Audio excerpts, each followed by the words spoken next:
Hi guys, Coach Jordan here. Today we're going to continue with the head inside single series. This next finish I'm going to go over.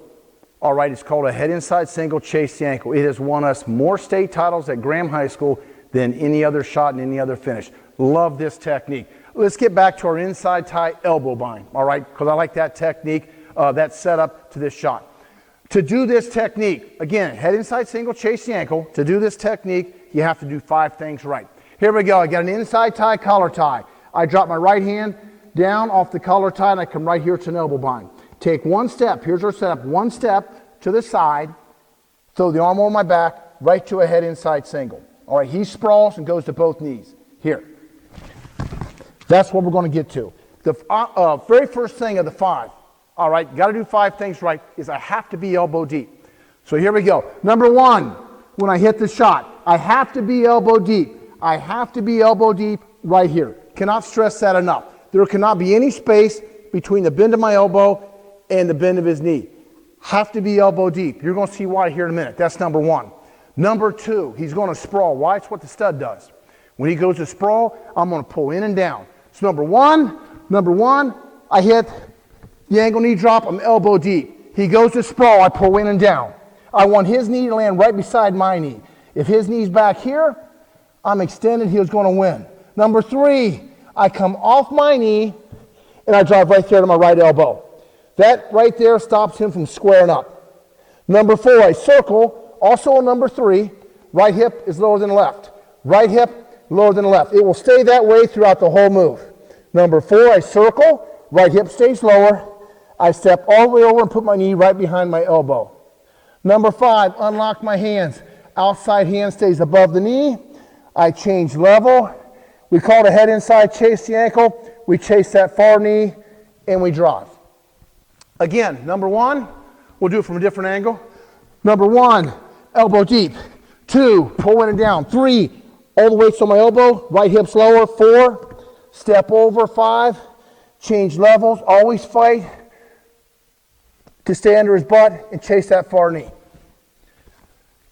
Here's what's going to happen. Most guys screw up either 1, 3, or 5. Number 1, I can hit the best setup in the world.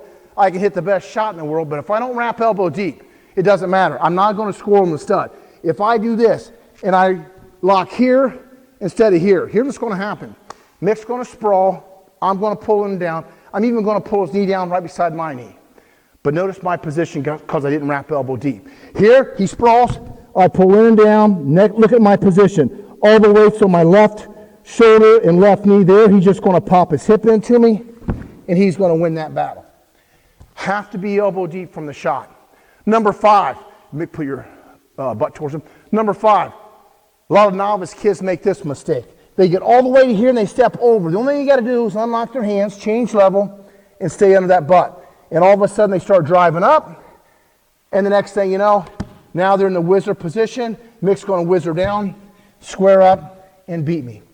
Always, always, always stay under his hip. Don't come up around that waist. The hardest one, guys, real quick, is number 3. On number 3, I said I want your elbow down.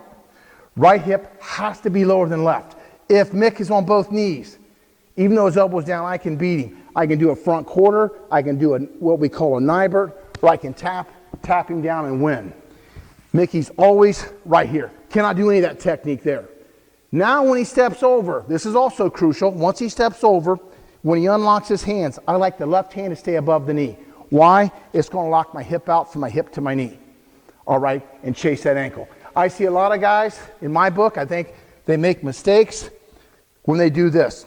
Once Mickey steps over, he drops this hand. As he starts to drop down to there, I think I've got more things I can beat him with. Number 1, I can shove his head down, and I can park my backside right up on top of his head, or it creates a scramble. I can high leg over and try to lock in his crotch. So I always tell my guys, always, always, always, once you step over, right here, it's going to lock my hip out. Now I cannot do a spin. I can't high leg over. There, he chased it. One more time. Inside tie, elbow bind, head inside, chase the ankle. Again, this technique we drill every day at Graham High School, and This one is more stay tiles than any other shot and finish that we have.